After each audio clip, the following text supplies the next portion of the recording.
going to tell this little story. Bernie was a guy that, from everything I understand, sort of broke the rules to get signed up in the military in World War II because he was so desirous of serving in the country. He was in North Africa. The United States then went and invaded and moved north into Italy. He was on the beaches at D-Day, and he was in Germany, and he has been a participant in all of those various activities. Think about the sacrifice and the exposure that this gentleman made. And I want to both thank you and congratulate you and tell you that that kind of story we need to save for generations and generations, not just Bernie's story, but everybody's. And that's what we're trying to do here today by creating a foundation, and then we will start interviewing individuals and capturing those for files that will be available to future generations, both for research and to make sure that our children and grandchildren have the ability to understand. So, well, I enlisted the day after, I tried to enlist the day after Pearl Harbor. right. Right here on a couple of blocks from here at the post office. I lived in Atlantic City. Right. How old were you then? 20. 20? Young and foolish. Well, they turned me down on my eyes. I was determined to get into the service. I kept going back. I was at the stage where the recruiting officer called me by my first name. He told me that they were going to lessen the requirements for visibility. Right.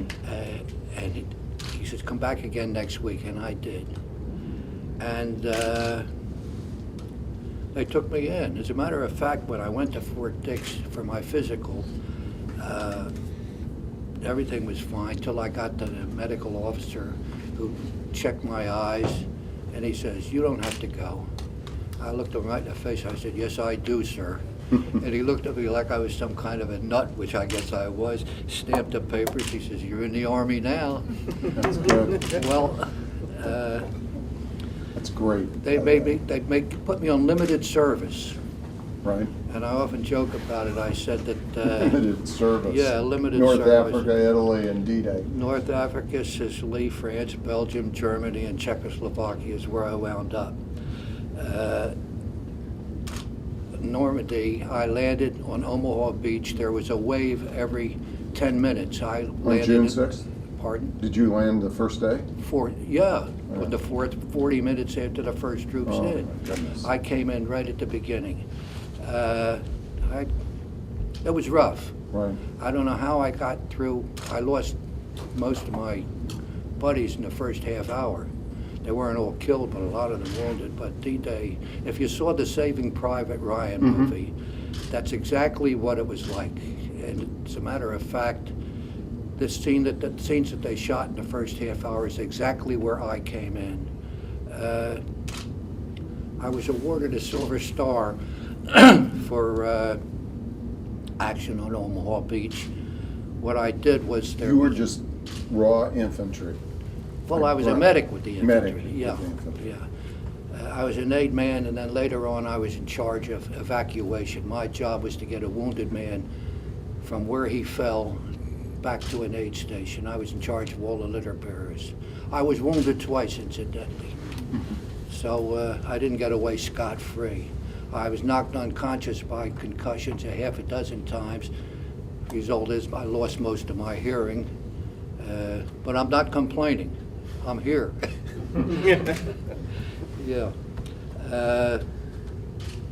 I don't think anybody's going to say with that smile on your face and how you're telling this story that you're a complainer. No, I'm not You're a a hero. complainer. But they gave me that medal. What I did was, the Army is a little bit goofy. They do things wrong.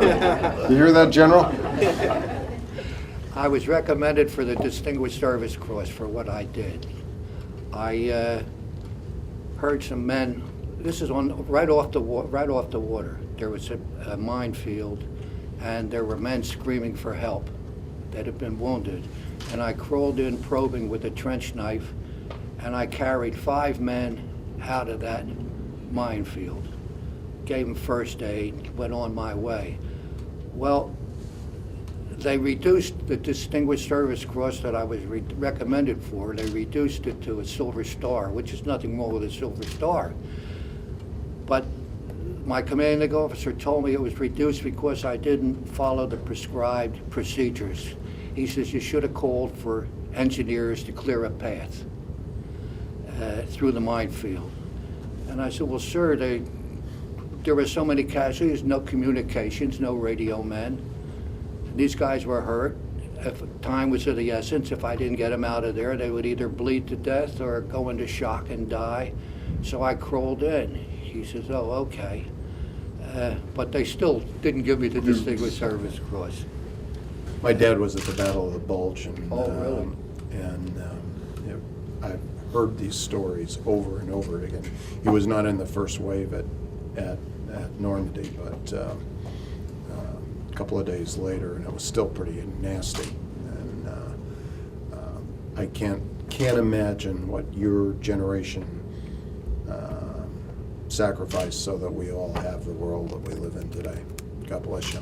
Thank you, Governor. Thank you.